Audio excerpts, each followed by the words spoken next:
The obvious question is, why did Hashem, who's the loving God, create the world with so much strife, so much friction, so much problems? Why? The answer is that problems are opportunities. And unfortunately, what people do is they ignore opportunities, or they fight with the problem.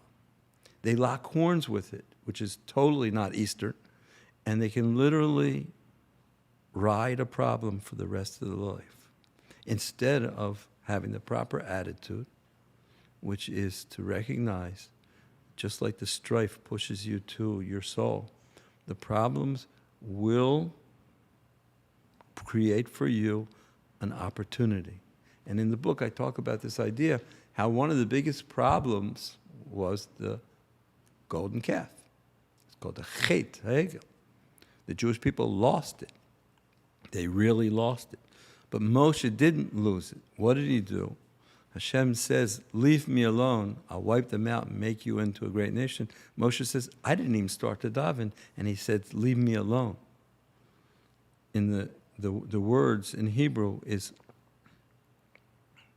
leave me alone. Rashi says, from here he opened up for him a petach, a gap, a space.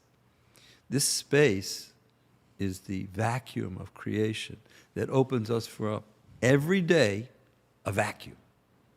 It could be a hurt kid that needs your loving attention. It could be a poor person that needs your $10. It could be any one of a million things. I say, be the light, fill the gap. If you see an empty space where there's no God, be godly. And that gives us a chance to expand ourselves. Opportunities for what? Growth. We want to grow. How do you grow? Specifically through difficulties. No pain, no gain. Those difficulties are opportunities for you to be godly. So I'm using this formula with people, and I say, okay, you have a problem? Let's meditate. Sit with it. Ask yourself, is there something good about this problem? Is there something like that you could turn this problem into lemonade? How could you do it? What could you do with this problem?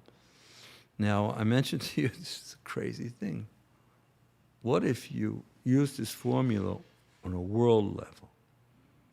So I started to do that. I recognized that if it's true, then it works big time. Little problems are little opportunities. Big problems are big opportunities. So what happened? October 7th happened. The world's crazy happened. And I travel and I speak and I try to be relevant, so I talk about relevant things. And I try to explain to people what's going on in the world. People want to know. But I didn't do it politically. I did it according to the Torah. So I asked people, have anybody seen this picture? And everyone's seen it. Rainbow flag, held up by rainbow people, and on it, it says, please forgive me, Queers for Palestine. I said, how could it be that the ultra left is supporting the ultra right? Forget who they are. It just doesn't make sense. These two sides are opposites. If one of these people would come to Gaza, they would throw him off the roof. What is the common denominator? These people are against conservative, God-fearing way of life, bringing children into the world who believe in God, have faith, simply. And therefore, I called the class The War Against Masculinity. It's all built on Torah sources, nothing political about it. Simple. I said, God's inner desire. First thing that he said to man, fill the world. Be fruitful and multiply. And Rabbi Nachman says, not just have bodies, but have children that have das, the wisdom of unity. Okay? That's what I said. Anybody wants help, I will coach them for free. I'll talk to your wife. I'll talk to you. Anyone wants help with? With the mitzvah of having more children, because I understood that it's difficult. So listen to this. This is a crazy thing. I spoke many places. But I got the same answer from a lot of people. Rabbi, do you know how much a kid costs? I'm telling you, hundreds of people. And they all said the same price. To college, $1 million. After college, another $1 million. And now, where am I going to send them to college? Harvard? Cornell? Pennsylvania? All these places are like, I wouldn't want to send my kid there. I wouldn't want to pay $1 million to send them there. So all this is happening.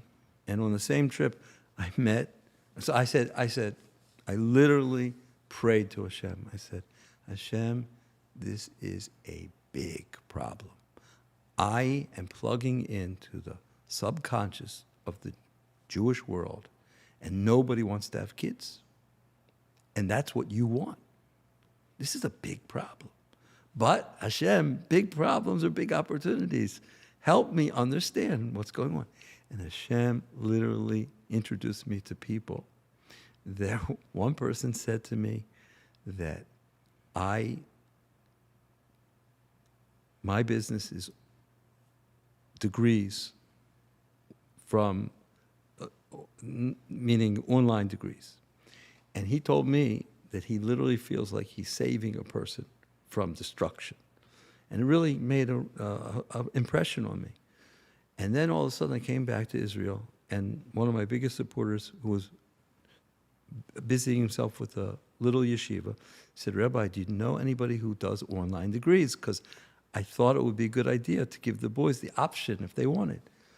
One thing led to another, and I realized that we could give people faster, cheaper, safer education in Israel. I went to Rav Grossman from Migdal Emek. He loved the idea. He told me that they wanted him to be the chief rabbi. He said, no, 99% of the people that walk through his door ask him to do this, that, or the other thing. He says, no, but to you, I say yes, because what you're doing is what we need to do in order to bring the Geula. We're trying to bring people out of their difficult situation, a big problem, and bring them to the promised land, simply by offering them faster, cheaper, safer education.